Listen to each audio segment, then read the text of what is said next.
বুক ভরা ব্যথা বেদনা নিয়ে অনেক দিন হয়ে গেল, 3-4 বছর হয়ে গেছে, মায়ের সঙ্গে যোগাযোগ নেই, বাবার সঙ্গেও যোগাযোগ নেই। এই অবস্থায় একবার মনে মনে ভাবলো একবার মায়ের নাম্বারে কল দিয়ে দিই। এই অবস্থায় মায়ের নাম্বারে কল দিল।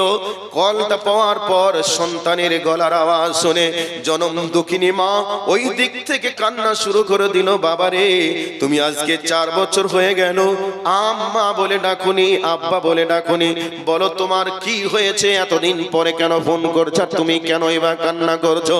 এই অবস্থায় মাকে বলছে, মা আমি আর হয়তো দুনিয়ায় বাঁচবো না মা, আমার মুখটা তুমি আর দেখতে পাবে না, তোমাদের মুখ আমি দেখতে পাবো না মা। আমাকে ডাক্তার বলেছে এই রোগ হয়েছে, অতএব আমি যেখানেই যাব সেখানেই নাকি আমাকে মানুষ আর গ্রহণ করবে না। আমার দেহে যে রোগ হয়েছে এই রোগটা অন্যের সঙ্গে স্পর্শে গেলেও রোগ হয়ে যাবে, অতএব মা আমি আর হয়তো তোমার মুখ দেখতে পাবো না, তুমি আমার মুখ দেখতে পাবে না মা, তুমি আমাকে ক্ষমা করে দিও। এই বলে যখনই ফোন কেটে দিয়েছে, মা আবার পাল্টা ফোন দিয়ে বলছে, বেটা ফোন কাটিস না, বল তোর কি হয়েছে। এই অবস্থার ঘটনা যখন শুনলো, শোনার পর বলছে, মা আমি অমুক দিনে অমুক ফ্লাইটে অমুক জায়গায় নামবো। এই অবস্থায় তার স্ত্রী, তার আত্মীয় স্ত্রীর শ্বশুর শাশুড়ি যারা ছিল সবাই এসে গেল। ওইদিকে মা এবং বাবা যেন মুসাফিরের মতো নির্জন জায়গায় দাঁড়িয়ে আছে এই দৃশ্যটা দেখার জন্য। এই অবস্থায় স্ত্রী আসলো, ছেলে স্ত্রী আসলো, শালা আসলো, মা বাবা মানে শ্বশুর শাশুড়ি আসলো, সবার এসে এয়ারপোর্টে নামার অপেক্ষায় দাঁড়িয়ে আছে। এই অবস্থায় স্ত্রী জিজ্ঞাসা করলো, তোমার লাগেজ কোথায়? তোমাকে জিজ্ঞাসা করি, আমার বোনের জন্য, আমার জন্য, মায়ের জন্য যা যা নিয়ে আসতে বলেছিলাম তুমি কি নিয়ে এসেছো? এই অবস্থায় স্বামী তখন করুণ সুরে বলতে শুরু করলো, বিবি রে, আমি যেদিন থেকে তোমাকে আমার অসুস্থতার কথা শুনিয়েছি সেই দিন থেকে আমার কি হবে তুমি একবারও ভাবনি, আমার কি করে কোথায় ট্রিটমেন্ট করে সুস্থ হব, এর জন্য তুমি বিন্দু পরিমাণ একবারও ভাবার চেষ্টাও করনি। অতএব আমি মরে যাব, এরপরেও তুমি জানো তোমার চাহিদা পূরণ করার জন্য ব্যস্ত আছো। এই কথা যখনই শুনলো, স্ত্রী জিজ্ঞাসা করছে, তুমি নিয়ে এসেছো কি না বলো। এই অবস্থায় স্বামী বলছে, বিবি রে, আমার শরীর বড় অসুস্থ, বড় খারাপ, আমি মার্কেটে যেতেও পারিনি, নিয়ে আসতেও পারিনি। স্ত্রী তখন বলছে, আমি যদি জানতাম তুমি নিয়ে আসবে না, আমি এয়ারপোর্টে তোমার মতো অযোগ্য স্বামীর মুখ দেখতে আসতাম না। তুমি থাকো, আমি চললাম, তুমি যেখানে মন সেখানে জানে সেখানেই যাও, আমার আর দেখার কোনো প্রয়োজন নেই।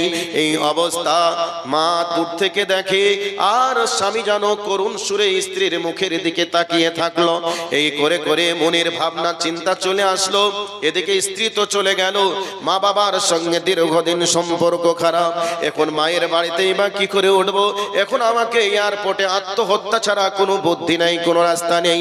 এই অবস্থায় মন খারাপ, আত্মহত্যার পথ বাছাই করার জন্য যখন ছুটছে, এই দিক থেকে মা ছেলের নাম ধরে ডাক দিয়ে বলছে, বেটা তুই দাঁড়াও।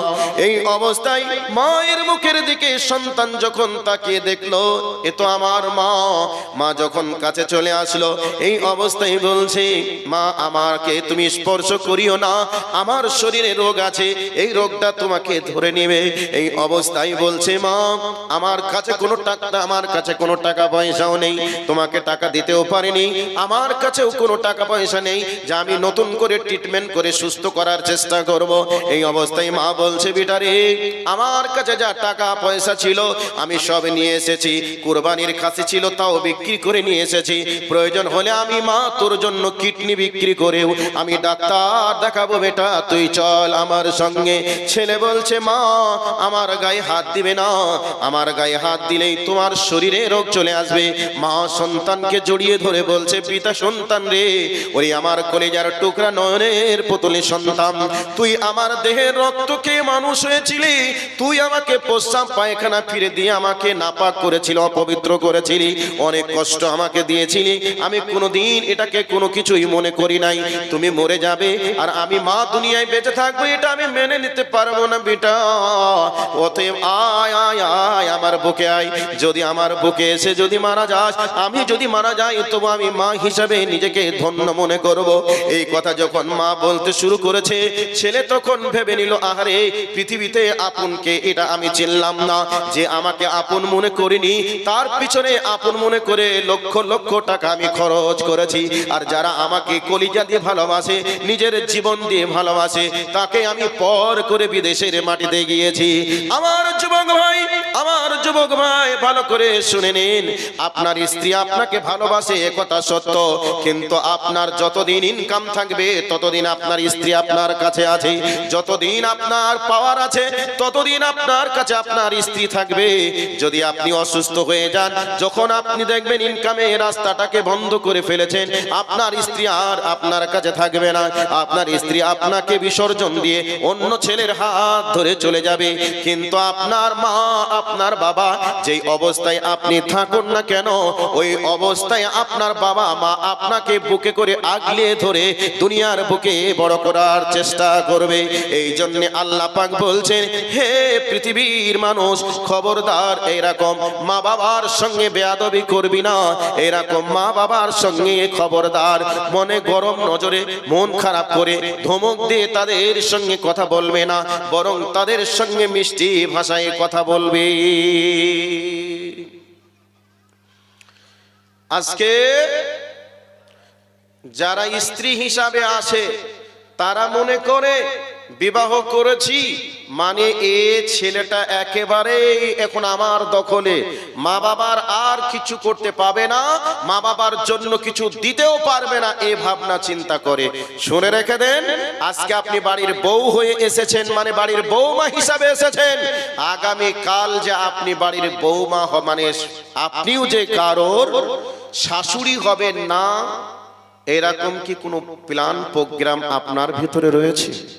না, আপনিও তো একদিন শাশুড়ি হবেন। আজকে বাড়ির বৌমা, আগামীকাল আপনিও একজন শাশুড়ি হবেন, বৌমা হিসাবে কেউ আসবে। আপনি যেই ব্যবহারটা করবেন, এই ব্যবহারটা যদি আপনার সঙ্গে করে তাহলে কেমন হবে? সতর্ক, সাবধান। নিজের শাশুড়িকে মায়ের নজরে দেখুন। আর শাশুড়িদেরকে বলবো, যারা আজকে বৌমা হিসেবে আসছেন, এদেরকে বৌমা মনে না করে নিজের মেয়ের নজরে দেখুন। বর্তমান সময়ে অনেক জল্লাদ শাশুড়ি আছে, যেই শাশুড়ি সারাদিন বসে থাকবে, বৌমাকে হুকুম করে মারবে, এরপরে নিজের মেয়েটাকে বাড়িতে নিয়ে আসবে, আর ওই মেয়েটার সেবা যত্ন করিয়ে নেওয়ার চেষ্টা করবে বৌমা দিয়ে। এই দুর্ব্যবহারগুলি আমাদেরকে বন্ধ করা লাগবে। নিজের মেয়েটাকে পরের বাড়িতে দিয়েছেন, পরের মেয়েটাকে নিজের বাড়িতে নিয়ে এসেছেন। নিজের মেয়েটাকে যেমন মেয়ে মনে করেন, সেই রকম ভাবে পরের মেয়েটাকে নিজের মেয়ে যখন মনে করবেন, আপনাকেও নিজের আব্বা মায়ের মতো মনে করবে। কিন্তু আমরা বৌমাদেরকে মেয়ে মনে করতে পারি না, পরের মেয়ে বলে তাদের উপরে অত্যাচার করি। কোনো একটা কাজের ভুল হলে লোক দেখিয়ে আমরা তাদেরকে অপমান করার চেষ্টা করি এবং তাদের কাছে বিভিন্ন রকমের জুলুম নির্যাতন করি বলে আজকে সমাজ দূষিত হয়ে গেছে, সমাজ আজকে ক্যান্সারে ভরে গেছে।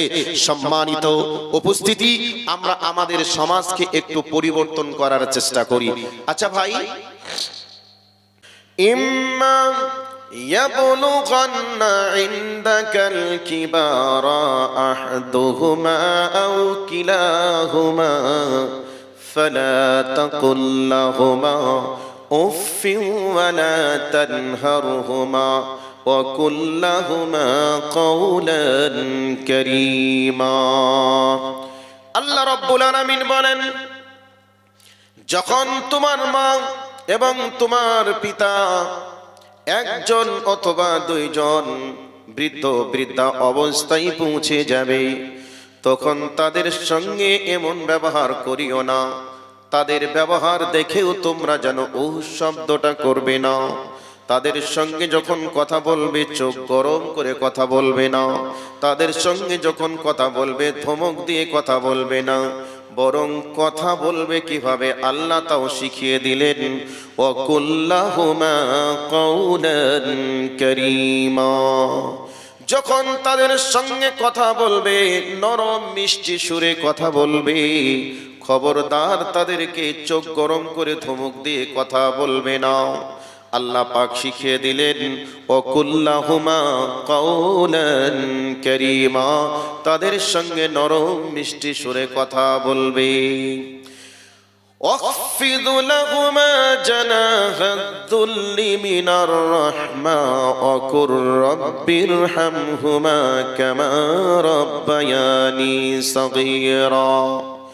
আল্লাহ রাব্বুল আলামিন বলেন, হে আমার বান্দারা তোমরা ভালো করে শুনে নাও। ওয়াখফিদ লাহুমা জানাহাদ-দুল্লি মিনার রাহমা, এখানে কেন এই শব্দটা আল্লাহ ব্যবহার করেছেন? জানাহুন দিয়েছেন, যাকে বলা হয় ডানা। দেখবেন পাখিরা আকাশে ওড়ে, পাখিগুলি কোনো সময় ডানাগুলিকে এভাবে নড়াতে থাকে, আবার কোনো সময় ডানাগুলিকে এইভাবে সমান্তরাল করে দেয়। অনাবরত যদি এভাবে ডানা নড়াতে থাকতো, পাখিগুলি আকাশে উড়তে পারতো না, ক্লান্ত হয়ে যেত। তার জন্য মাঝে মধ্যে ডানাকে নড়ায়, আবার ডানাগুলিকে এভাবে বিছিয়ে দেয়, যাতে করে ভারসাম্য রক্ষা করতে পারে এবং যাতে করে এর মাঝখান থেকে ও রেস্ট নিয়ে নিতে পারে। এখানে আল্লাহ রাব্বুল আলামিন ডানার সঙ্গে কেন তুলনা করেছেন, এবার ভালো করে শুনে নেন। আল্লাহ রাব্বুল আলামিন বলেন, واخفض لهما جناح الذل من الرحمة وقل رب ارحمهما كما ربياني صغيرا। আল্লাহ রাব্বুল আলামিন বলেন, তোমার মা বাবা যখন বৃদ্ধ হয়ে যাবে, তখন তোমার মা বাবাকে দুই হাত দিয়ে তাদের খেদমত করবে, তাদের সেবার জন্য তোমার দুইটি হাতকে বিছিয়ে দিবে, বাড়িয়ে দিবে। তোমার মা বৃদ্ধা হয়ে গেছে, তোমার মাকে হইতে পারে কোলে নিতে হতে পারে, আবার হতে পারে তোমার মাকে হাত দিয়ে সাপোর্ট নিয়ে তোমার মা হাঁটতে হাঁটতে যেতে পারে, আবার কোনো সময় হতে পারে তোমার মাকে কোলে করে নিয়ে প্রস্রাবখানাতে নিয়ে যেতে হতে পারে, বাথরুমে নিয়ে যেতে হতে পারে, আবার কোন সময় তোমার দুই হাত দিয়ে তোমার মায়ের কাপড় চোপড় কেচে ধুয়ে পরিষ্কার করা লাগতে পারে, আবার কোন সময় তোমার মা বাবা প্রস্রাব পায়খানা করেছে, দুই হাত দিয়ে পরিষ্কার করা লাগতে পারে। এই জন্য আল্লাহ রাব্বুল আলামিন বলছেন, তোমার মা বাবা যখন বৃদ্ধা হয়ে যাবে, এই অবস্থায় তাদের সেবা যত্নের জন্য তোমাদের হাত দুটোকে প্রশস্ত করে দিবে, বাড়িয়ে দিবে। আল্লাহ রাব্বুল আলামিন চমৎকার করে বুঝিয়ে দিলেন, পৃথিবীতে কারোর ইবাদত করবে না, তবে ইবাদত আমারই করবে। এরপরে তোমরা তোমাদের মা বাবার সঙ্গে নরম মিষ্টি সুরে কথা বলবে, এবং তোমার মা বাবা তোমাদের কাছে যখন বৃদ্ধা অবস্থায় পৌঁছে যাবে, তোমরা তাদেরকে দুই হাত দিয়ে তাদের সেবা যত্ন করবে। এরপরে যখন তোমার মা বাবা দুনিয়া ছেড়ে চলে যাবে নীরব নগরের মাটিতে, কবরের জিন্দেগিতে, এই অবস্থায় তোমার মা বাবার জন্য আমি আল্লাহর কাছে দোয়া করো, রব্বির হামহুমা কামা রব্বায়ানি সগীরা। আল্লাহ রাব্বুল আলামিনের কাছে দোয়া করো। আল্লাহ রাব্বুল আলামিন শিখিয়ে দিলেন কি বলে দোয়া করতে হবে। আল্লাহ রাব্বুল আলামিন বলেন, তোমরা আমার কাছে দোয়া করো আয়ে রাব্বুল আলামিন, আমার মা বাবা যখন আমরা ছোট ছিলাম, তারা আদরের কোলে, মায়ার কোলে, স্নেহের কোলে আমাদেরকে যেমন লালন পালন করে বড় করে তুলেছে, রব্বুল আলামিন তুমি আমার মা বাবাকে তোমার রহমতের কোলে লালন পালন করো। এই বলে তোমার মা বাবার জন্য তোমরা দোয়া করবে। এবার আপনারা বলবেন, মাওলানা সাহেব এত গুরুত্ব দিয়ে কথাগুলি বলার পিছনে কারণ কি? এর কি কোনো কারণ আছে? কারণগুলি এবার বলবো, ভালো করে শুনে নেন। আল্লাহ রাব্বুল আলামিন বলেন, ইয়াখরুজু মিন বাইনিস সুলবি ওয়াত তারাইব। আল্লাহ রাব্বুল আলামিন বলেন, তোমাকে দুনিয়ার বুকে আসা, তোমাকে দুনিয়ার বুকে পাঠানোর পূর্বে তুমি এই দুনিয়ার বিভিন্ন ফল ফ্রুটে মিশেছিলে, বিভিন্ন খাদ্যদ্রব্যে মিশেছিলে, আলো বাতাসের সঙ্গে মিশেছিলে। এই অবস্থায় আমি আল্লাহ তোমাকে দুনিয়ার বুকে পাঠানোর সংকল্প তৈরি করলাম। এই অবস্থায় বিভিন্ন ফল ফ্রুটের মাধ্যম দিয়ে তোমার মা বাবা ফল ফ্রুটগুলোকে গ্রহণ করলো। এই অবস্থায় তোমার পিতার পৃষ্ঠদেশে বীর্য আকারে আমি আল্লাহ তোমাকে রেখে দিলাম। এরপর অনেক তাৎপর্যপূর্ণ ব্যাখ্যা বিশ্লেষণ রয়েছে, শর্ট নিয়ে বলে দিই। আমাদেরকে দুনিয়ার বুকে আল্লাহ রব্বুল আলামিন যখন পাঠানোর ইচ্ছা পোষণ করলেন, আমাদের মা বাবার অন্তরের ভিতরে দুর্বিনীত একটা মহব্বত তৈরি করে দিলেন। এই দুর্বিনীত মহব্বত তৈরি করে দেওয়ার মাঝে আল্লাহ রব্বুল আলামিন পিতার পৃষ্ঠদেশ থেকে মায়ের বক্ষ পেঞ্জর হতে বাহির করে মায়ের ডিম্বাণুর ভিতরে, মায়ের রেহমের ভিতরে পৌঁছে দিলাম। আল্লাহ রব্বুল আলামিন বলেন, সুম্মা মিন নুতফাতিন সুম্মা মিন আলাকা। আল্লাহ রব্বুল আলামিন বলেন, নুতফা আকারে বার করে তোমার মায়ের পেটের ভিতরে 40 দিন পর্যন্ত আমি রেখে দিলাম। 40 দিন নুতফা আকারে থেকে গেলে সুম্মা মিন আলাকা, আমি আল্লাহ তোমার মায়ের পেটের ভিতরে 40 দিন পর আমি রক্তে পিণ্ডে পরিণত করলাম। সুম্মা মিন মুযগা, আল্লাহ রব্বুল আলামিন বলেন, এরপরে আমি মাংসে পিণ্ডে পরিণত করে দিলাম। এখন মাংস পিণ্ডে পরিণত করে দেওয়ার পরে আল্লাহ রব্বুল আলামিন বলেন, একটা জীবিত মানুষের পেটের ভিতরে একটা জীবিত মানুষকে আমি আল্লাহ তৈরি করে দিলাম। হাড় দিলাম, মাংস দিলাম, টেক্সচার দিয়ে তার একটা বডিকে তৈরি করে আমি আল্লাহ তার পেটের ভিতরে, তার বডির ভিতরে যখন রূহকে ফুঁকে দিলাম, সুম্মা জাআলনাহু ফি করারিম মাকিন। আল্লাহ রাব্বুল আলামিন বলেন, আমি আল্লাহ তোমার মায়ের পেটের ভিতরে এমন একটি সংরক্ষিত ঘরের ভিতরে তোমাকে আমি রেখে দিলাম, যেই ঘরের ভিতরে পৃথিবীর কোন পৃথিবীর কোন জীবাণু, পৃথিবীর কোন রোগকে তোমাকে আক্রমণ করতে পারবে না। এইরকম একটা দামি কভারের ভিতরে, প্যাকেটের ভিতরে আমি আল্লাহ তোমার মায়ের পেটের ভিতরে রেখে দিলাম। এই অবস্থায় তোমার মায়ের পেটের ভিতরে মাসিকানার রক্তকে বন্ধ করে দিলাম। তোমার নাভির সঙ্গে তোমার মায়ের নাভিকে তারের মতন কানেকশন করে দিলাম। তোমার মায়ের শরীরটা দিন দিন দিন দিন শুকনা হয়ে যায়, আর তুমি তোমার মায়ের পেটের ভিতরে দিন দিন দিন দিন তুমি বড় হতে শুরু করো। যত দিন যায় তত তুমি দুনিয়ার বুকে আসার জন্য প্রস্তুতি নাও, বড় হও। আর যত দিন যায় তোমার জনম দক্ষিণী মা তোমার জন্য তত বেশি কষ্ট পাই। তোমার মা সারাটা দিন সংসারের কাজ কাম নিয়ে ব্যস্ত রয়েছে, রান্না বান্নার কাজে ব্যস্ত রয়েছে, খাদ্য খাবার নিয়ে সবার জন্য প্রস্তুত করে দিয়েছি, খাবার খেতে বসবে। আর এই অবস্থায় তুমি লাথি মেরেছো, গুতা মেরেছো, কারণ একটা জীবিত মানুষের পেটের ভিতরে আর একটা জীবিত মানুষ। এই অবস্থায় তোমার মায়ের পেটের ভিতরে লাথি মেরেছো, গুতা মেরেছো, যন্ত্রণা শুরু হয়ে গেছে। তোমার জনম দুঃখিনী মা খাবার না খেতে পেয়ে খাবারের প্লেটটা সামনের দিকে ঠেলে দিয়ে কখনো দেওয়ালে টেক লাগাই, আবার কখনো পেট ধরে নিজের পেটটাকে নিজেই যেন হাত বোলাতে বোলাতে কোথাও গিয়ে শুয়ে যায়। এই করে করে তোমার মা তোমার দেওয়া লাথি, তোমার দেওয়া গোতা, তোমার দেওয়া আঘাতে তোমার মা না খেতে পেয়ে দিনের পর দিন তোমার মায়ের সুন্দর লাবণ্যময়ী চেহারাটা যেন একেবারে হলুদ বরণ হয়ে যায়। দিন দিন তোমার মায়ের মুখটা যেন শুকনা হয়ে যায়। এই অবস্থাতেও তোমার বাড়ির কাজ কাম তাকে করা লাগে। এই করে করে আমি আল্লাহ তোমাকে দুনিয়ার বুকে যখন পাঠানোর সিদ্ধান্ত গ্রহণ করলাম, তোমার মায়ের পেটের ভিতরে একটা এমন দুর্বিনীত যন্ত্রণা আমি তার দেহের ভিতরে তৈরি করে দিলাম, যে এই যন্ত্রণার মাধ্যম দিয়ে তোমার মা নিশ্চিত হয়ে যায় আমি আর পৃথিবীতে বাঁচবো না। এত মনে হচ্ছে যেন জীবনের বিদায় নেওয়ার শেষ যন্ত্রণা চলছে। এই যন্ত্রণার অবস্থায় তোমার মা সিদ্ধান্ত গ্রহণ করে জীবনে আমি আর বাঁচবো না, তোমার বাবার সঙ্গে ক্ষমা চাই, তোমার মা বাবার সঙ্গে ক্ষমা চাই। এই করে করে যারা তাদের আত্মীয় স্বজন আছে সবার কাছে ক্ষমা চেয়ে নেয়, মনে হয় আমি আর দুনিয়ার বুকে বাঁচবো না, তোমরা আমাকে বাঁচা, আমার জন্য দোয়া করিও, এখন আমাকে ক্ষমা করিয়ে দিও।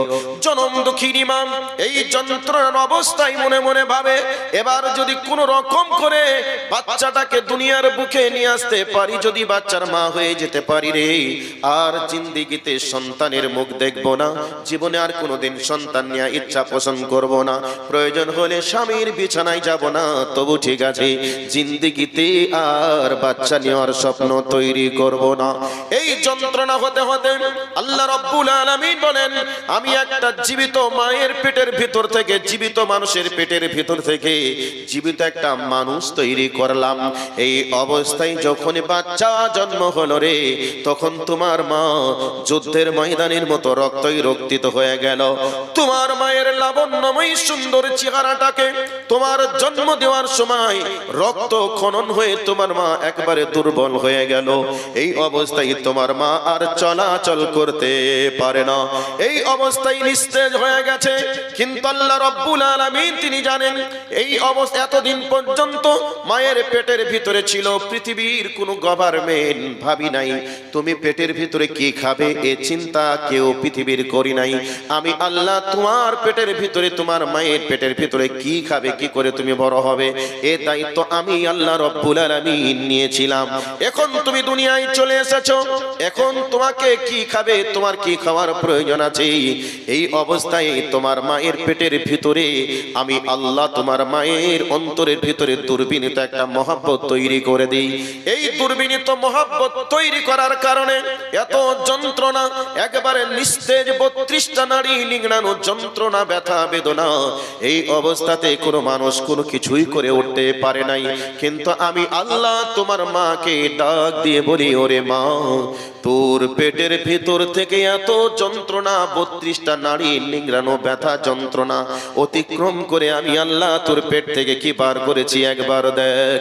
যখন ইমাম বাচ্চার মুখের দিকে তাকাই, তার 32টা নারী নিংড়ানো ব্যথা যন্ত্রণাকে ভুলে গিয়ে মা বাচ্চার দিকে তাকিয়ে তার কান্না মুখে হাসি ফোটানোর জন্য চেষ্টা করে। আল্লাহ রাব্বুল আলামিন ওই দিকে লক্ষ্য করে বলছেন, হে পৃথিবীর মানুষ, খবরদার এইরকম মায়ের সঙ্গে কোনোদিন তোমরা বেয়াদবি করবে না, এইরকম মা বাবার সঙ্গে কোনোদিন তোমরা জুলুম অত্যাচার করবে না। তোমার মা তোমাকে বহু কষ্ট করে জন্ম দিয়েছে, 2-2.5 বছর ধরে তোমার মা তোমাকে দুধ খাইয়ে কোলে কাকে চড়ে বড় বানিয়েছে। অতএব খবরদার এইরকম মা বাবার সঙ্গে বেয়াদবি করবি না। আল্লাহ ওইগুলিকে স্মরণ করিয়ে দিয়ে একটু দেখাতে চাইলেন। এখন তো বর্তমান সময়ে নানান রকমের ট্রিটমেন্টের ব্যবস্থা হয়েছে।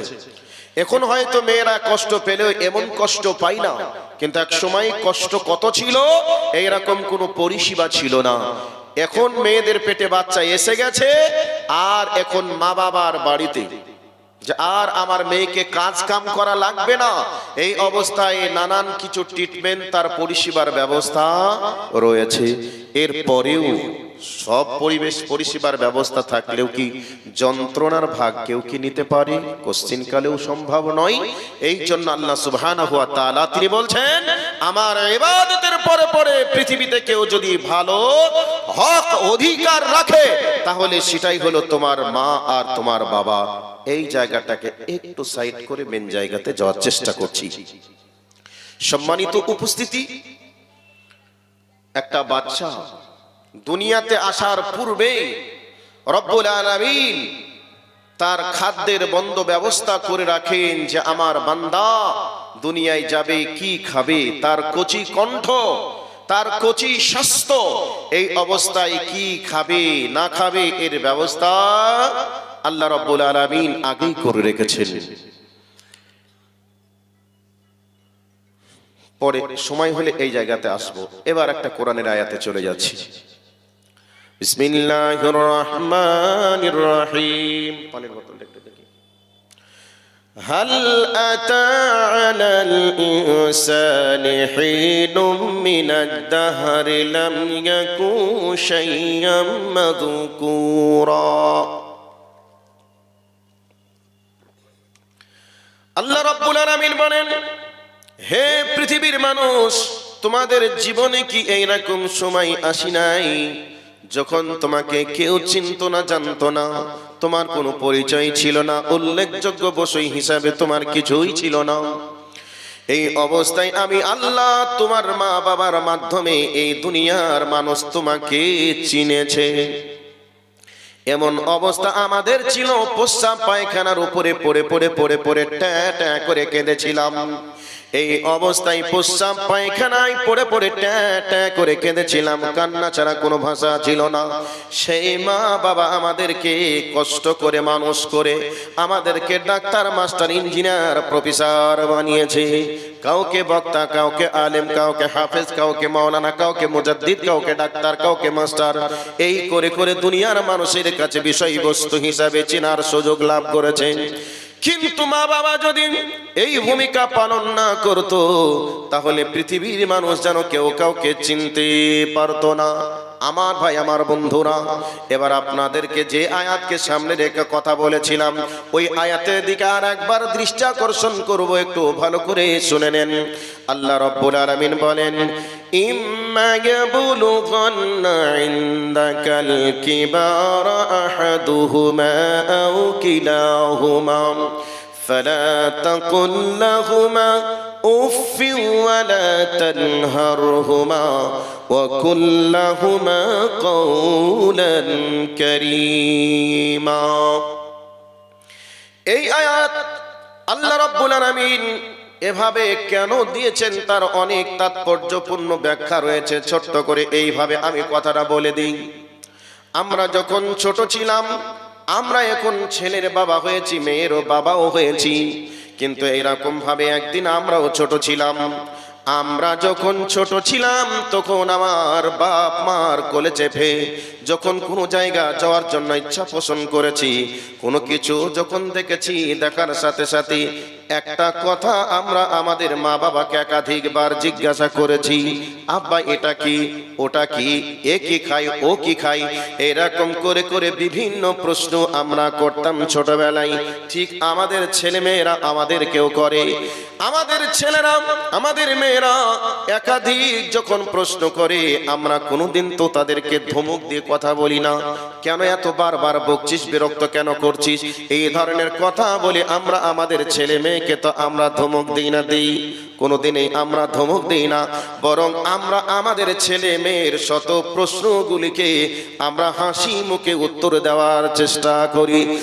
ঠিক এখন যেমন ভাবে আমরা আমাদের ছেলে মেয়ের প্রশ্নগুলিকে হাসি মুখে উত্তর দিই, আমাদের মা বাবা আমাদেরকে এরকম ভাবে হাসি মুখে উত্তর দিতেন। তবে এবার এই জায়গাতে কেন আসলাম ভালো করে শুনে নেন। এই পৃথিবীতে দুইটা মানুষ কেবলমাত্র খুঁজে পাবেন, একটা হলো বাবা আর একটা হলো মা।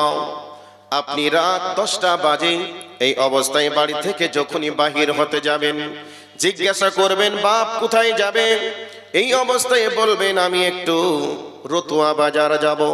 মা হঠাৎ জিজ্ঞাসা করে বাবা বলবে, মা বলবে, বাবাও বলবে, বাবা এত রাত্রে ও রতুয়ায় কি করতে যাবে, দিন সময় ভালো নয়, তবে আগামী কাল জেলেই তো ভালো হতো, এখন আর যাওয়া লাগবে না, একথা বলবে কি বলবে না? বলবে।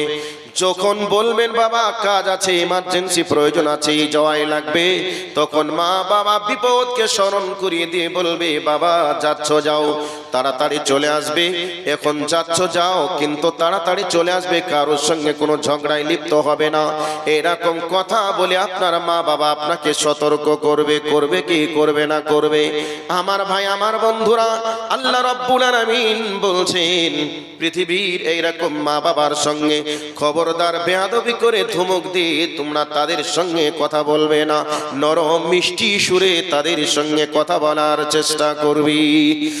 আল্লাহ রাব্বুল আলামিন কত চমৎকার করে জ্ঞান গর্ভময় আলোচনা করেছেন।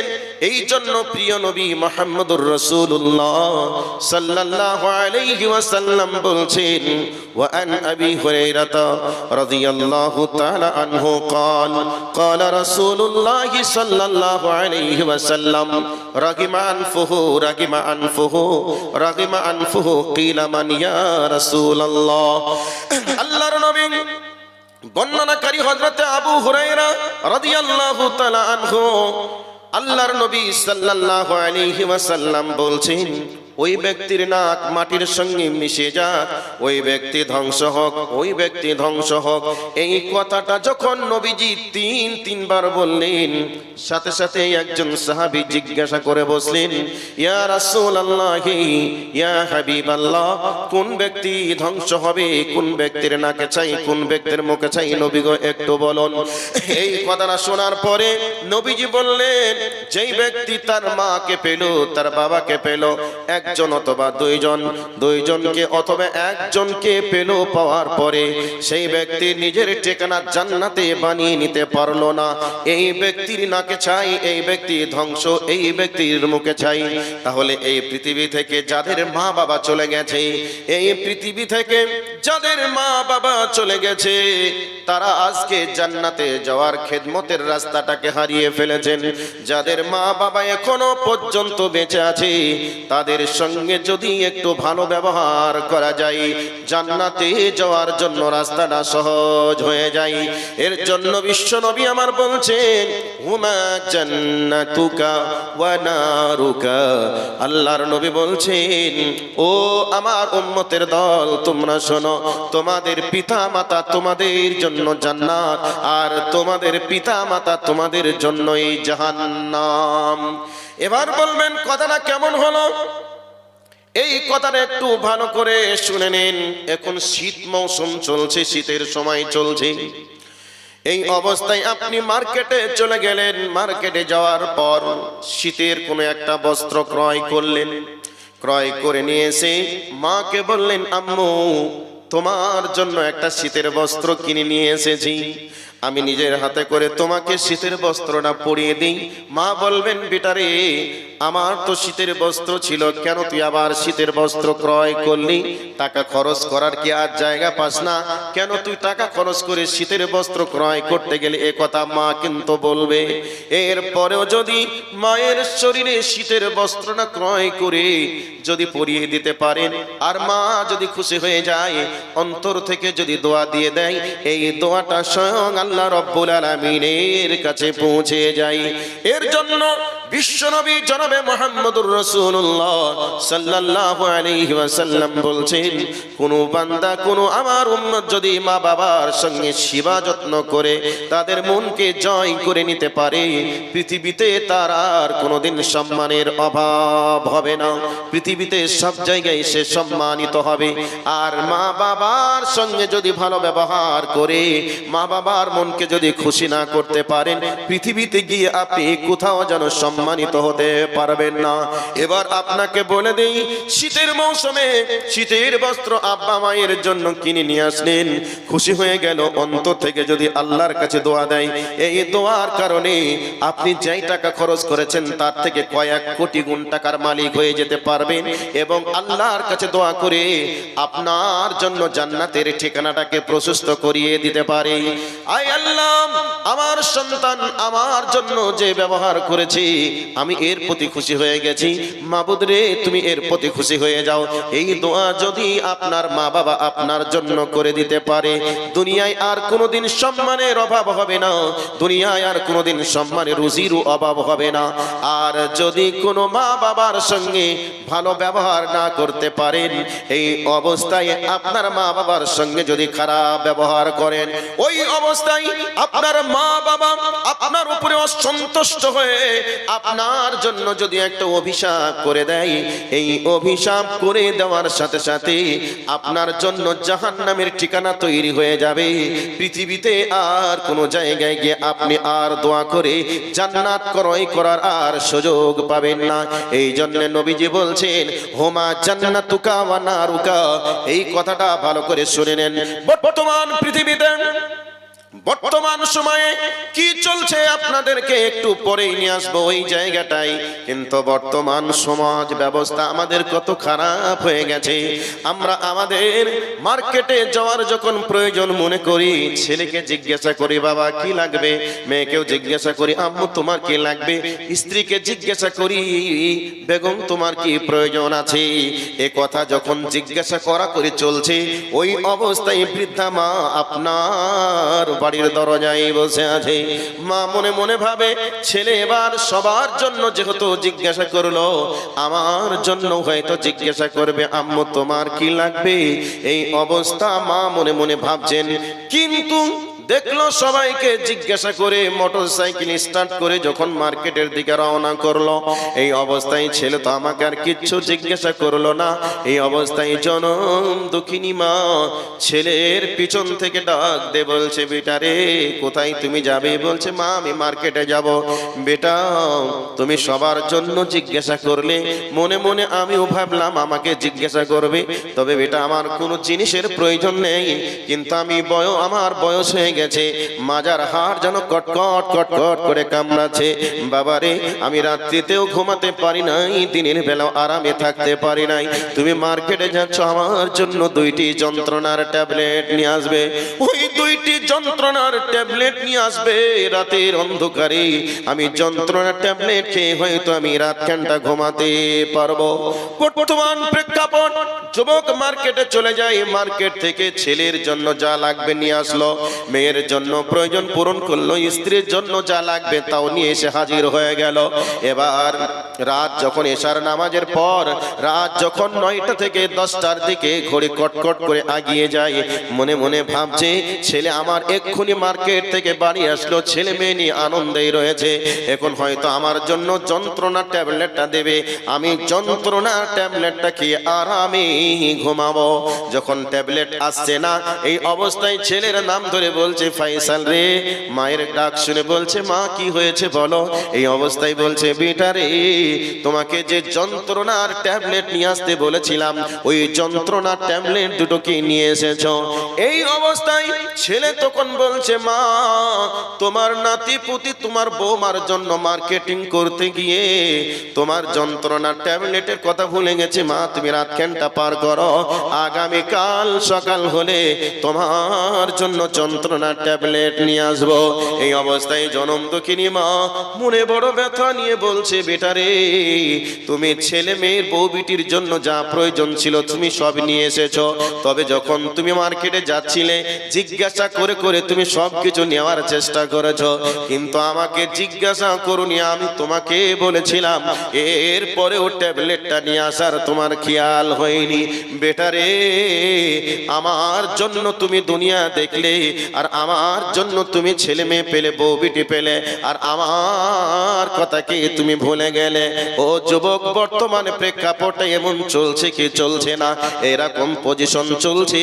ছেলে মেয়ে নিয়ে ব্যস্ত রয়েছি, এদিকে শ্বশুর শাশুড়ি নিয়েও ব্যস্ত রয়েছি, কিন্তু যাদের জন্য দুনিয়া দেখলাম, যাদের জন্য আমি এত কিছু পেলাম, তাদেরকে আজ আমরা ভুলে গেলাম। ভাই চলছে না এটা? যে জায়গায় যায় ছেলের যন্ত্রণা আর বৌমার অত্যাচার, প্রায় জায়গাতেই বয়স্ক মানুষেরা আমাদেরকে বলেন যে মাওলানা একটু মা বাবা সম্পর্কে কিছু বলিয়েন, মা বাবা সম্পর্কে কিছু বলিয়েন। আজকে মা বাবার জন্য দুনিয়া দেখলাম, আর মা বাবাকেই আমরা ভুলে গেলাম। মা বাবার জন্য আজকে আমরা তেমন কিছু করে উঠতে পারি নাই, কিন্তু আজকে শ্বশুর শাশুড়ি আর বউ নিয়ে আমরা ব্যস্ত রয়েছি। কিন্তু যার জন্য ব্যস্ত থাকার প্রয়োজন ছিল, তার জন্য আজকে সব কিছুকে হারিয়ে, সব কিছু থেকে বঞ্চিত করে ছেলে মেয়ে বউ বিটি নিয়ে আমরা পাগল হয়ে গেলাম। ভাই আজ থেকে আপনাকে শিখিয়ে দিই, যাদের মা বাবা মারা গেছে তারা তো হারিয়েই ফেলেছেন জান্নাতে যাওয়ার, জান্নাতি বান্দার খেদমত করার রাস্তাটাই বন্ধ হয়ে গেছে। কিন্তু যাদের চলে গেছে তারা আল্লাহর কাছে দোয়া করুন, আর যাদের বেঁচে আছে তাদের সঙ্গে ভালো ব্যবহার করে দোয়া নেওয়ার চেষ্টা করুন। দুনিয়ায় আপনার সম্মানে রুজির কোনো অভাব হবে না, আর দুনিয়াতে কোনোদিন আপনি অপমানিত হবেন না। কাজেই আজ থেকে চেষ্টা করুন মায়ের মন জয় করা, বাবার মন জয় করা। শীতের মৌসুম, বিভিন্ন ফল ফ্রুট, এই ফল ফ্রুট ক্রয় করে নিয়ে মায়ের হাতে একটু দিবেন, মায়ের মুখে ফলটা ছাড়িয়ে একটু দিবেন, বাবার মুখে একটু তুলে দিবেন। বাবার অন্তর খুশি হয়ে গেলে স্বয়ং আল্লাহর আরশ খুশি হয়ে যাবে। মায়ের অন্তর খুশি হয়ে গেলে স্বয়ং আল্লাহর আরশ পর্যন্ত খুশি হয়ে যাবে। কিন্তু আজকে যাদেরকে খুশি করার প্রয়োজন তাদেরকে আমরা খুশি করতে পারি নাই। এবার বলবেন যে মাওলানা, আমরা কাজে কামের মানুষ, তো আমার বউকে আমি বলি, আমার বউ যে আমার মা বাবার সেবা করে না, এই জন্যই তো বড় সমস্যা। আপনাকে এটা বলে দিই, একটু কান করে শুনুন। আপনার বউ যদি আপনার মা বাবার সেবা যত্ন করে আলহামদুলিল্লাহ, তবে তার তো সেবা যত্ন করাটা বাধ্যতামূলক নয়, ফরজ নয়। কারণ প্রস্রাব পায়খানা আপনার মা বাবা আপনার স্ত্রীর প্রস্রাব পায়খানা ধুয়ে কেচে কোলে কাকে করে বড় করে নাই, বরং বড় করেছেন আপনাকে। এখন আপনার নৈতিক দায়িত্ব কর্তব্য হলো আপনার। এবার আপনার স্ত্রী যদি করে তাহলে জানবেন আল্লাহ পাকের পক্ষ থেকে বড় একটা গিফট, বড় একটা নিয়ামত পেয়েছি, যদি আপনার স্ত্রী আপনার মা বাবার সেবা করে। আর যদি সেবা না করে তাহলে আপনি আপনার মা বাবার সেবা করতে বাধ্য। এবার আপনি মনে করবেন যে আমার স্ত্রী কি করে করবে, তার একটা প্রসেসিং মেনটেন্স করি, আপনাকে একটু শিখিয়ে দিই। কি করবেন? আপনার মা বাবার কাপড় অপরিষ্কার হয়ে আছে, এই কাপড় অপরিষ্কার থেকে একটু পরিষ্কার করা লাগবে। এই অবস্থাতে আপনি আপনার মা বাবার কাপড়টাকে নিজে পরিষ্কার করুন। একদিন দুই দিন করতে করতে আপনার স্ত্রী দেখবে যে কাপড় তো পরিষ্কার আমার ছেলে মেয়ের, আমার স্বামীর, আমি করছি, তো আমার শ্বশুর শাশুড়ির কাপড় চোপড়টা যদি পরিষ্কার করি তাহলে এমন কি ক্ষতি হবে? আমার স্বামী কাপড় চোপড় পরিষ্কার করছে, এটা আমার কেমন লাগছে দেখে। কাজেই স্বামীর হাত থেকে কাপড়টা নিজেই নিয়ে পরিষ্কার করতে শুরু করবে। আর স্বামী তখন বলবে, না দেখো, এটা তো তোমার মা নয়, এটা তো আমার মা। কাজেই আমার মা আমাকে ছোট্টবেলায় কাপড় চোপড় কেচে কাপড় পরিষ্কার করে আমার প্রস্রাব পায়খানা পরিষ্কার করে আমার মা আমাকেই বড় বানিয়েছে। কাজেই এখন আমার মা বৃদ্ধ হয়ে গেছে, এখন আমার মা বাবার কাপড় চোপড় পরিষ্কার করার দায়িত্বটা আমার। কাজেই তোমার তো নয়, আমার কাজটা আমাকেই করতে দাও। আপনার স্ত্রী দেখবেন আপনার কাছ থেকে কাপড় নিয়ে বলবে, দেখো মাটা যদি তোমার হয় নিশ্চয়ই মাটা আমার। আমি হয়তো এতদিন ভুল করেছি বলেই তুমি আজকে তোমার কাজ শুরু করেছো। আজ থেকে আমি আর কোনোদিন তোমার মাকে তোমার মা বলবো না, বরং আমার মাই বলবো। কাজে আজ থেকে আর কোনোদিন বলা লাগবে না। কাপড় যখনই অপরিষ্কার হবে আমার মায়ের কাপড়টা আমি কেচে দিব। এইরকম করে দেখবেন আপনার স্ত্রী পরিবর্তন হতে বাধ্য হবেই হবে। দ্বিতীয়ত পয়েন্ট হলো, আপনি আপনার মায়ের জন্য আপনার স্ত্রীকে একথা বলবেন, দেখো আমার সেবা যত্ন করতে একটু দেরি হবে, আমি মেনে নিতে পারবো, কিন্তু আমার মায়ের সেবা যত্ন তুমি, আমি যখন থাকবো না তখন যেন তুমি করিও। আর আমার মা আর আমি যখন থাকবো তখন তোমাকে আর সেবা যত্ন করা লাগবে না, বরং মায়ের কি প্রয়োজন আছে, আমার বাবার কি প্রয়োজন আছে, এটা আমি পূরণ করব। এই করতে যখন শুরু করবেন তখন দেখবেন আপনার স্ত্রীও আপনার মা বাবার সেবা করবে। আর আপনার ছেলে এবং মেয়ে এই যে দৃশ্যটা দেখবে, আপনার ছেলে মেয়ে এই শিক্ষাটাই গ্রহণ করবে, সমাজ পরিবর্তন হবেই হবেই হবে। সম্মানিত উপস্থিতি, বাস্তব জগতে এবার চলে যাব। কোরআন এবং হাদিসকে সামনে রেখে বাস্তবতা দিয়ে কিছু কথা বলবো, বলার পরে আবার কোরআন এবং হাদিসের দিকে ফিরে আসব। একটু আপনারা কেউ কি বিরক্ত হচ্ছেন? কথা কি অপরিষ্কার লাগছে নাকি? কি কথা কি ঠিক আছে? রাগ হচ্ছে না তো? যারা বয়স্ক বাবাজি আছেন তারা বলছেন ঠিকই বলছে, যারা যুবক আছে তারা বলছে না, কথাটাও ঠিক হচ্ছে না। কেন কথা ঠিক হবে এবার একটা শুনে নেন। এ কানা কানি ঘানা ঘানি করে কান ফোঁস, দিনে দিনে করে বউ শাশুড়ির দোষ। বসে খাবো তবু মরা কথা না শুনিব, জোদা করে দেবে তবে আরামে খাইব। একটি মরগ যদি জবে করা হয়, এক বেলা সেওয়া মরা দেখিতে না পাই, একটি চ্যাঙের মাছ মরা যদি পাই, পেঁয়াজ কাটিয়া মরা খাবো দুজনাই। তুমিও পরের বাড়ি খাটিয়া আনিবে, আমিও বাঁধিব বিড়ি, কত জমা হবে। যাহা করো করো কিন্তু হইয়া সাবধান, বিনষ্ট না হয় যাতে অমূল্য ঈমান। বিবাহ হয়ে গেছে, বিবাহ করার আগ পর্যন্ত মা বাবার সঙ্গে চরম সম্পর্ক সন্তানের। এখন বিবাহ হয়ে গেছে, এবার অক্সিজেন খাতুন বাড়িতে এসে গেছে। বাড়িতে এসে দেখছে স্বামীর পিছনে এখনো দুইটি ভাই আছে যারা স্কুলে পড়ছে, এখনো দুইটা বোন আছে তারা স্কুলে পড়ছে। মনে মনে ভাবলো আমার স্বামী ইনকাম করে উপার্জন করে, এই অবস্থায় আমার স্বামীর ইনকাম উপার্জনের টাকা নিয়ে তার ভাই পড়বে, তার বোন পড়বে, এটা তো মেনে নেওয়া যাবে না। তবে মেনে নেওয়া যাবে না, তাহলে এখন কি করা লাগবে? এবার প্ল্যান শুরু হয়ে গেল। স্বামী যখন শ্রমের কাজে, লেবারের কাজে, চাকরির কাজে বিভিন্ন জায়গায় চলে গেল, শাশুড়ির সঙ্গে এবার ঝগড়া শুরু হয়ে গেল। শাশুড়ি যা বলে তার বিপরীত চলতে শুরু করলো। এই করে করে ঝগড়া শুরু হয়ে যায়। সন্ধ্যার সময় স্বামী যখন বাড়িতে আসে, বিভিন্ন অজুহাত স্বামীর কানে দিতে শুরু করে। মিষ্টি মিষ্টি কথা মা বাবার বিরুদ্ধে বলতে বলতে এক পর্যায়ে স্বামীর মনকে জড়ো করে ফেলেছে। এই অবস্থায় স্বামীকে বলছে, স্বামী জান, তোমাকে আমি অত্যন্ত ভালোবাসি, তুমি তো জানো। আর তোমার ইনকামের টাকা নিয়ে তোমার ভাই পড়বে, ভাই পড়বে, বোন পড়বে, তোমার ভাই পড়াশোনা করে চাকরি পাবে, তোমাকে সেই চাকরির টাকা কি ভাগ দিবে? নানান দিক থেকে যেভাবে বোঝাতে হয় সব দিক থেকে বুঝিয়ে দিল। ছেলেটা বুঝে নিল তো ঠিকই বলছে। এক পর্যায়ে মা বাবাকে বলছে, মা, আমার স্ত্রীর সঙ্গে যেমনি তোমাদের চলছে না, অতএব আমি তো আমার স্ত্রীকে আর ছাড়তে পারি না, পারবো না। এই জন্য আমাকে আজ থেকে তোমরা আলাদা করে দাও। মা বাবা মনে মনে ভাবলো, আমার ছেলে যদি আলাদা করে সুখী হয়, আলাদা করে দিয়ে যদি ভালো থাকে, তাহলে আমার ছেলে আলাদা করে খাক। আলাদা করে দিল, আলাদা হয়েও গেল। এবার আলাদা করে কিছুদিন চলতে চলতে এক পর্যায়ে বৌমাকে শাশুড়ি মা বলছে, মা, আমি একটু কাজ করব, আমার কাজে তুমি একটু হেল্প করো। এই করে করে কাজে হেল্প করার নাম করে বউ শাশুড়ির আবার ঝগড়া শুরু হয়ে গেল। এই করে করে একদিন তার স্ত্রীকে এই অবস্থায়, ঝগড়ার অবস্থায় দেখে স্বামীর কাছে এসে মিষ্টি সুরে কান্না শুরু হয়ে গেল, অভিনয়ের কান্না। এই অবস্থায় স্বামীর কানে কানে বলছে, স্বামী জান, আমি এতদিন তোমার কাছে ছিলাম, আলাদা থাকার পরেও তোমার মা যেহেতু আমাকে আর সঙ্গে রাখতে, আমাকে আর এখানে ভালো খেতে দিতে পারে না, এখানে আর আমাকে ভালোভাবে ঘুমাতে দিতেও পারবে না, ভালোভাবে রাখবেও না, আমার সঙ্গে ঝগড়া করে তোমার মা আমাকে এ বাড়ি থেকে তাড়িয়ে দেওয়ার স্বপ্ন দেখেছে।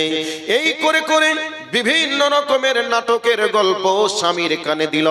শেষ পর্যায়ে এই অবস্থায় স্বামীকে বলতে শুরু করলো, স্বামী জান, চলো আমার বাপের বাড়িতে যাবে। আমার বাপের বাড়িতে গেলে তো আর কোনো সমস্যা নেই, আমার বাবার বাড়িতে তুমি থাকবে, বিদেশে কাজে যাবে, বিদেশে কর্ম করবে। এই রকম প্রলোভন দেখিয়ে স্বামীর মনকে জয় করে নেওয়ার চিন্তা চেতনা শুরু হয়ে গেল। এই অবস্থায় স্বামী বলছে, বেগম রে, আমি কেমন করে মা বাবাকে ছেড়ে গ্রাম ছেড়ে যেতে পারবো বল? এই অবস্থায় স্ত্রী তখন বলছে, স্বামী জান, তুমি যদি আমার সঙ্গে আমার বাপের বাড়িতে যাও, তাহলে তোমার সঙ্গে ঘর সংসার আমার চলবে। আর যদি আমার বাবার বাড়িতে না যাও, তোমার সঙ্গে আমার আজ থেকে আর ঘর সংসার চলবে না, আমাকে ডিভোর্স দিতে হবে। আর তুমি যদি আমাকে ডিভোর্স দাও, তোমার বিরুদ্ধে কোর্টে মামলা চলবে। এই অবস্থার ভয়টা দেখিয়ে স্বামীও দেখে নিল, এত সুন্দর মিষ্টি বউ আর কোথায় পাবো? চলো তোমার সঙ্গে বাপের বাড়িতে চলে যাই। এবার বাপের বাড়ি চলে গেল। 2 দিন 4 দিন 5 দিন করতে করতে ভাবলো, আরে আমি নতুন জামাই, এই গ্রামের মানুষের বাড়িতে কি করে কাজে যাব? তো যাওয়া যাবে না। শেষ পর্যন্ত স্বামী স্ত্রী 2 জন যুক্তি করে বিদেশের মাটিতে ইংল্যান্ডের ভিসা লাগিয়ে বিদেশে চলে গেল। এবার ইংল্যান্ডের মাটিতে বিদেশের ভিসা লাগিয়ে কর্ম করছে। কর্ম করে করে করে যা মাসের শেষে বেতন পায়, ইনকাম করে টাকাগুলি স্ত্রীর অ্যাকাউন্টে দিয়ে দেয়। এদিকে স্ত্রীর অ্যাকাউন্টে দেয়, তার বোনকে নিয়ে তার ভাইকে নিয়ে আনন্দেই দিন পার করে স্বামীর উপার্জনের টাকা নিয়ে। এই করে করে 1 বছর 2 বছর করে করে 3 বছর পার হয়ে গেল। ভাইরে আমি আপনাদেরকে রূপকথার গল্প বলছি না, বাস্তব ঘটনা। এটা পৃথিবীর মাটিতে ঘটেছে। এটা একবার এমন ভাবে ভাইরাল হয়েছিল, যেমন ভিডিও হয়েছিল। আজকে যারা স্ত্রী হিসাবে আসে তারা মনে করে বিবাহ করেছি মানে এ ছেলেটা একেবারে এখন আমার দখলে, মা বাবার আর কিছু করতে পাবে না, মা বাবার জন্য কিছু দিতেও পারবে না, এ ভাবনা চিন্তা করে। শুনে রেখে দেন, আজকে আপনি বাড়ির বউ হয়ে এসেছেন মানে বাড়ির বৌমা হিসাবে এসেছেন। আগামী কাল যে আপনি বাড়ির বৌমা মানে আপনিও যে কারোর শাশুড়ি হবেন না, এরকম কি কোনো প্ল্যান প্রোগ্রাম আপনার ভিতরে রয়েছে? না, আপনিও তো একদিন শাশুড়ি হবেন। আজকে বাড়ির বৌমা, আগামী কাল আপনিও একজন শাশুড়ি হবেন, বৌমা হিসাবে কেউ আসবে। আপনি যেই ব্যবহারটা করবেন, এই ব্যবহারটা যদি আপনার সঙ্গে করে তাহলে কেমন হবে? সতর্ক সাবধান, নিজের শাশুড়িকে মায়ের নজরে দেখুন। আর শাশুড়িদেরকে বলবো, যারা আজকে বৌমা হিসেবে আসছেন, এদেরকে বৌমা মনে না করে নিজের মেয়ের নজরে দেখুন। বর্তমান সময়ে অনেক জল্লাদ শাশুড়ি আছে, যেই শাশুড়ি সারাদিন বসে থাকবে, বৌমাকে হুকুম করে মারবে, এরপরে নিজের মেয়েটাকে বাড়িতে নিয়ে আসবে আর ওই মেয়েটার সেবা যত্ন করিয়ে নেওয়ার চেষ্টা করবে বৌমা দিয়ে। এই দুর্ব্যবহারগুলি আমাদেরকে বন্ধ করা লাগবে। নিজের মেয়েটাকে পরের বাড়িতে দিয়েছেন, পরের মেয়েটাকে নিজের বাড়িতে নিয়ে এসেছেন। নিজের মেয়েটাকে যেমন মেয়ে মনে করেন, সেই রকম ভাবে পরের মেয়েটাকে নিজের মেয়ে যখন মনে করবেন, আপনাকেও নিজের আব্বা মায়ের মতো মনে করবে। কিন্তু আমরা বৌমাদেরকে মেয়ে মনে করতে পারি না, পরের মেয়ে বলে তাদের উপরে অত্যাচার করি। কোনো একটা কাজের ভুল হলে লোক দেখিয়ে আমরা তাদেরকে অপমান করার চেষ্টা করি এবং তাদের কাছে বিভিন্ন রকমের জুলুম নির্যাতন করি বলেই আজকে সমাজ দূষিত হয়ে গেছে, সমাজ আজকে ক্যান্সারে ভরে গেছে। সম্মানিত উপস্থিতি, আমরা আমাদের সমাজকে একটু পরিবর্তন করার চেষ্টা করি। আচ্ছা ভাই, আপনারা যেভাবে বসেছেন, এই বসাটা কিন্তু বুদ্ধিমান মানুষের মতো হয়নি, যার কারণে পিছনে যে সমস্ত ভাইরা এসেছেন ওনারা বসার জায়গা না পেয়ে ওনারা দাঁড়িয়ে আছেন। কাজেই যার সামনে যতটুকু জায়গা ফাঁকা আছে, আপনারা জায়গাটাকে পূরণ করে নেন। একটু সামনের দিকে আগিয়ে আসুন। পিছনে যে সমস্ত ভাইয়েরা দাঁড়িয়ে আছেন, আপনারাও একটু আগিয়ে আসার চেষ্টা করুন। সম্মানিত উপস্থিতি, আমরা একটু আমাদের সমাজগুলিকে নিয়ে একটু আমরা ভাবনা চিন্তা করার চেষ্টা করি। সেই জন্য শ্বশুর মশাইদেরকে বলবো, নিজের বৌমাকে মেয়ের নজরে দেখুন। যারা শাশুড়ি আছেন তাদেরকেও বলবো, বৌমাগুলিকে নিজের মেয়ের নজরে দেখুন। যারা বৌমা আছেন তাদেরকেও বলবো, আপনার শ্বশুরকে, আপনার শাশুড়ি মাকে আপনি নিজের মায়ের চোখে দেখুন। দেখবেন আপনি দাম্পত্য জীবনে সুখী হবেন এবং আপনি স্বামীর ভালো স্ত্রী হতে পারবেন এবং শ্বশুর মশাইয়ের ভালো বৌমাও হতে পারবেন। আর আপনি যদি মনে করেন না, আমি আমার শ্বশুরের সঙ্গে ভালো ব্যবহার করব না, আপনি এখন লিখে রেখে দেন, আপনি ঋণ করছেন। আপনার বৌমাও এসে আপনার এই ঋণ সুদ সহ সব আপনার কাছ থেকে বুঝে নেবে। এটা আপনাকে মাথায় রাখা লাগবে।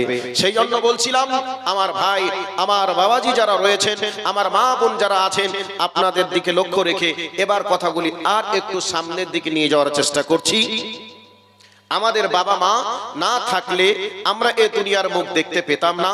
আমাদের মা বাবা আমাদের জন্য তারা খেয়ে না খেয়ে আমাদের জন্য তারা তিলে তিলে সমস্ত কিছুকে গুছিয়ে গোছ করে আমাদের লেখাপড়ার পিছনে, আমাদের পোশাকের পিছনে, আমাদের ঘর বাড়ি তৈরির পিছনে তারা সমস্ত কিছু ভূমিকা পালন করেছে।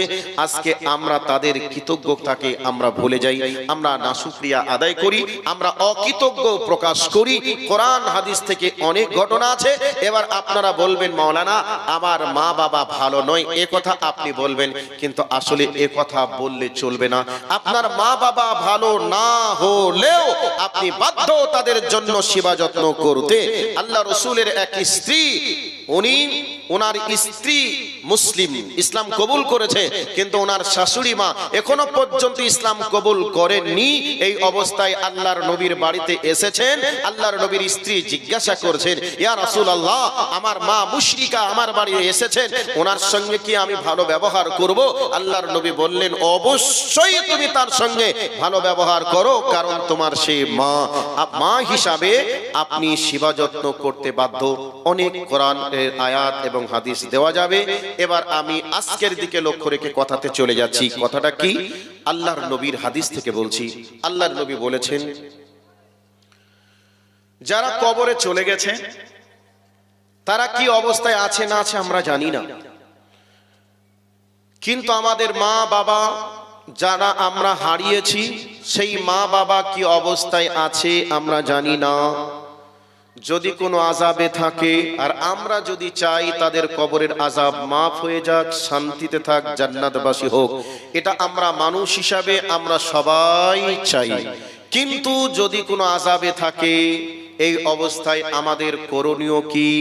আল্লাহর নবী বলছেন, সহিহ মুসলিমে বর্ণিত হাদিস, আল্লাহর নবী বলছেন তাদের জন্য সাদকা দান যদি কেউ করে তাহলে তাদের কবরে শাস্তিটা কত জোরে মাফ হবে। এই লাইটটা জ্বলছে, যদি আমরা এতগুলো মানুষ মুখের ফুঁক দিয়ে নেভাতে চাই, নেভানো সম্ভব হবে? একটু আওয়াজ দেন, নেভানো সম্ভব হবে? হবে না। যদি এর সুইচটাকে অফ করে দিই, নিভতে কতক্ষণ সময় লাগবে? 1 সেকেন্ডের মধ্যেই নিভে যাবে। তো আল্লাহর নবী বলছেন, যদি কারোর কবরে আযাব হয় আর তার ওয়ারিসরা যদি মনে করে কবরের শাস্তি মাফ হয়ে যাক, আল্লাহর নবী বলছেন তাহলে তার নামে সাদকা করো। সাদকা করলে তার কবরের শাস্তি, লাইটটা নিভতে সময় লাগলেও লাগতে পারে, আপনি দান করার সাথে সাথেই আপনার মা বাবার কবরের শাস্তি কম হতে শুরু করবে। সেই দিকে লক্ষ্য রেখে মা বাবার জন্য অনেক কিছু কথা আলোচনা করলাম, প্রায় 1 ঘন্টা 15 মিনিট 20 মিনিট হতে চললো। মা বাবা কি জিনিস এ নিয়ে আপনাদের কাছে এতক্ষণ পর্যন্ত আলোচনা করলাম। যাদের মা বাবা মারা গেছে তাদের রূহের মাগফিরাতের জন্য এই কবরস্থানের মাটি ক্রয়ের জন্য আপনারা একটু আগে আসুন আর আল্লাহকে একথা বলুন যে আল্লাহ, আমি কবরস্থানের মাটির জন্য আজকে আমি দান করছি, আর আমার মা ওই নীরব নগরের মাটিতে কবরের ভিতরে শুয়ে আছে। আল্লাহ, আমার মায়ের সংকীর্ণ কবরকে তুমি প্রশস্ত করে দাও, আমার মায়ের অন্ধকার কবরকে তুমি আলোকিত করে দাও, আমার মায়ের কবরটা তুমি জান্নাতের সঙ্গে কানেকশন লাগিয়ে দাও। আল্লাহর নবী বলছেন তুমি দান করবে আর তোমার মা বাবার কবরের শাস্তিটা কম হয়ে যাবে, মাফ হয়ে যাবে। সেই দিকে লক্ষ্য রেখে একজন উঠে বলবেন, মাওলানা আমার মা মারা গেছে, আমার মা আমাকে কোলে কাকে চড়িয়ে, আমাকে কান্না মুখে 1000 বার চুম্মা দিয়ে আমাকে বড় বানিয়েছে, সেই মা আজকে নীরব নগরের মাটিতে ঘুমিয়ে আছে, জানি না কি অবস্থায় আছে। নবীর হাদিসের দিকে বিশ্বাস রেখে আমার মায়ের কবরের জন্য, যাতে করে আমার মা কবরের শাস্তি থেকে মাফ পেয়ে যায়, সেই দিকে লক্ষ্য রেখে আমি এই কবরস্থানের মাটি ক্রয়ের জন্য 10,000 টাকা দিব। একজন বলবেন আমি 10,000 টাকা আমার পিতার জন্য দিব। কেউ কি আছেন দেখি তো ভাই, মায়ের জন্য একজন উঠে বলুন, আমার মা আমাকে কত কষ্ট করে কোলে কাকে চড়িয়ে আমাকে মানুষ করে আজকে চলে গেছে মাটির নিচে, সেই মায়ের মুখটা আমার বারবার মনে পড়ে, কিন্তু আমার কিচ্ছু করার নেই। সেই মা আমার কি অবস্থায় আছে এটাও আমি জানি না, তবে নবীর হাদিসের দিকে বিশ্বাস রেখে আমার মায়ের নামে দান করলাম, যাতে করে আমার মা কবরের ভিতরে আরামে থাকে। আমার আব্বা অক্লান্ত মেহনত করে মাথার ঘাম পায়ে ফেলিয়ে ইনকাম উপার্জন করে আমার পিছনে খরচ করে আমার জন্য গাড়ি বাড়ি রেখে চলে গেছে নীরব নগরের মাটিতে। সেই আব্বার রুহের মাগফিরাতের জন্য আমি 10,000 টাকা দিলাম, যাতে করে আমার আব্বা কবরের সংকীর্ণ জায়গা থেকে প্রশস্ত জায়গা পাই, অন্ধকার জায়গা থেকে আলোকময় জায়গা পাই। সেই উদ্দেশ্যে আমি 2 জনের কাছে চাইলাম, 2 জন একটু আগে আসুন তো ভাই, দেখি তাদের জন্য একটু দোয়া দিই। আর আল্লাহর কাছে তিনারা আবেদন করুন আমার আব্বা মায়ের কবরটা যেন জান্নাতের বাগান হয়ে যায়। কে আছেন ভাই একটু দেখি তো। দুনিয়ায় যদি আব্বা মা বেঁচে থাকতেন, যদি আব্বা মা কোনো রকমের অসুবিধায় থাকতেন, অসুস্থ হয়ে গেলেই আমরা ডাক্তারের কাছে গাড়ি ভাড়া করে নিয়ে যেতাম। সেই ডাক্তারের কাছে গেলে 20-50 হাজার, 1 লাখ 2 লাখ টাকা খরচ হয়েও যায়, আমরা খরচ বহন করি। কিন্তু আজকে মা আব্বা দুনিয়া থেকে চলে গেছে, দেখি তো তাদের রুহের মাগফিরাতের জন্য কে আছেন। একজন আব্বার পক্ষ থেকে, একজন মায়ের পক্ষ থেকে একটু তাড়াতাড়ি আগে আসুন তো দেখি। আমার টাইম মোটামুটি 9:30 পর্যন্ত, এখন 9টা বেজে 21 মিনিট হয়ে গেল, আর মাত্র আমার হাতে 9 মিনিট থেকে 10 মিনিট সময় আছে। আমি 10 মিনিট হয়ে গেলেই বিদায় নিব। একজন কে আছেন একটু আগে আসুন, আপনার মূল্যবান দান আপনার মা বাবা রুহের মাগফিরাতের জন্য দিবেন। 1000 টাকা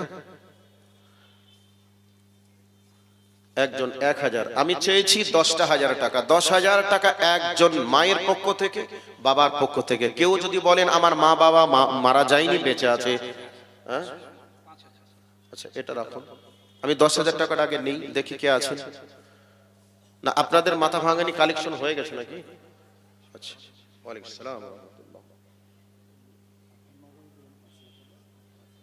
মাশাআল্লাহ, কি নাম আপনার?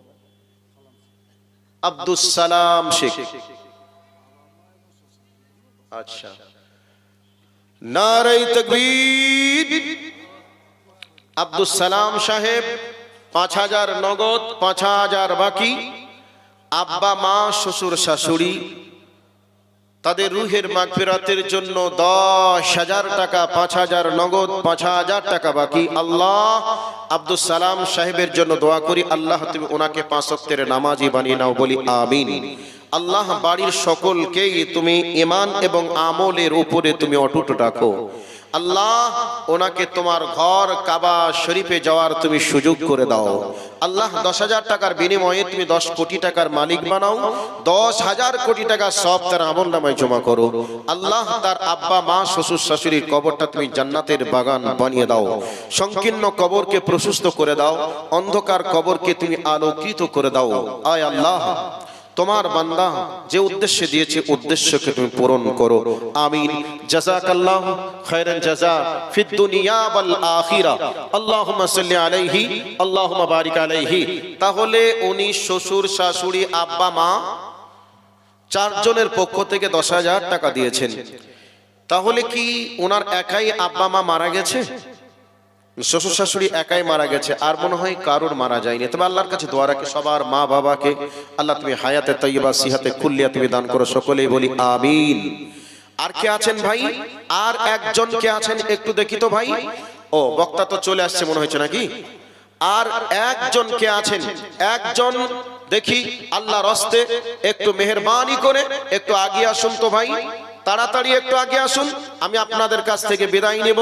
এখন বেজে গেছে 9টা বেজে 23 মিনিট, আর 7 মিনিট আছি। 7 মিনিট আগে আমি চেয়ার ছাড়ছি না, আর 7 মিনিট হয়ে গেল আমি চেয়ারে থাকবো না। সেই জন্য আপনাকে বলবার 7 মিনিট মধ্যেই আপনাদের কাছ থেকে বিদায় নেব। কে আছেন? আর একজনকে দেখব ভাই, একটু তাড়াতাড়ি আসুন তো। একজন ভাই আমার 1,000 টাকা দিয়ে গেছেন। আল্লাহ তার মনের আশাকে তুমি পূরণ করো, তার জিন্দেগীর গুনাহকে তুমি মাফ করো, আমিন। জাযাকাল্লাহু খায়রান জাযা ফিদ দুনিয়া ওয়াল আখিরা। আল্লাহুম্মা সাল্লি আলাইহি, আল্লাহুম্মা বারিক আলাইহি। আরেকজন ভাই আমার 5,000 টাকা দিয়েছে, মাশাআল্লাহ। জাযাকাল্লাহু খায়রান জাযা ফিদ দুনিয়া ওয়াল আখিরা। আল্লাহুম্মা সাল্লি আলাইহি, আল্লাহুম্মা বারিক আলাইহি। রব্বুল আলামিন তোমার একজন বান্দা 10,000 টাকার, একজন বান্দা 1,000, আর একজন বান্দা 5,000। আল্লাহ যে যা উদ্দেশ্য দিয়েছে তোমার বান্দাদের উদ্দেশ্যকে তুমি পূরণ করে দাও, মনের আশাকে পূরণ করো রব্বুল আলামিন। তাদের জিন্দেগীর গুনাহকে তুমি মাফ করে দাও, আমিন, আল্লাহুম্মা আমিন। এই ভাই এইদিকে আসুন, আমার কথা শুনুন। আর একজন কেউ আছেন দেখি? ওয়ালাইকুম আসসালাম ওয়া রাহমাতুল্লাহ। কাঁথা কি কবরস্থানে নিয়ে যাবেন নাকি বাপ? ও কি আছে বাপ যেতে টাকা আছে? আচ্ছা, শ্বশুর দিয়েছে 1000 টাকা, একজন মহিলাদের কাছ থেকে এসে 600 100 200 করে যে যা দিয়েছে আল্লাহ তুমি কবুল করো আমিন। জাযাকাল্লাহু খাইরান জাযা ফিদ দুনিয়া ওয়াল আখিরা। আর একজন আল্লাহ তোমার বান্দা 1500 টাকা দিয়েছে, রব্বুল আলামিন তোমার বান্দার দানকে তুমি সাদরে মঞ্জুর করো, মনের আশাকে পূরণ করো, জিন্দেগীর গুনাহকে আল্লাহ তুমি maaf করে দাও। ফরিজউদ্দিন সাহেব আছেন উনি এখানে? কই গো ফরিজউদ্দিন সাহেব, আর 1000 টাকা দিন, 4000 আর 1000 টাকা দিন। আচ্ছা আচ্ছা, ওটা লিখে রাখুন। এটা কি বলে? এটা পান বলেন নাকি? পান, সোনার একটা পান। মানে এটা কে দিয়েছে বাপ? কে দিয়েছে এটা? আপনার স্ত্রী মারা গেছে, স্ত্রী ব্যবহার করতেন, ওনার স্ত্রী মারা গেছেন, ওনার ব্যবহার করা জিনিসটা দুনিয়ায় আছে। তাহলে এই জিনিসটা যিনি ব্যবহার করতেন তিনি আর দুনিয়াতে নেই, কিন্তু জিনিসটা এখনো দুনিয়াতে আছে। তো উনি দেখলেন আমার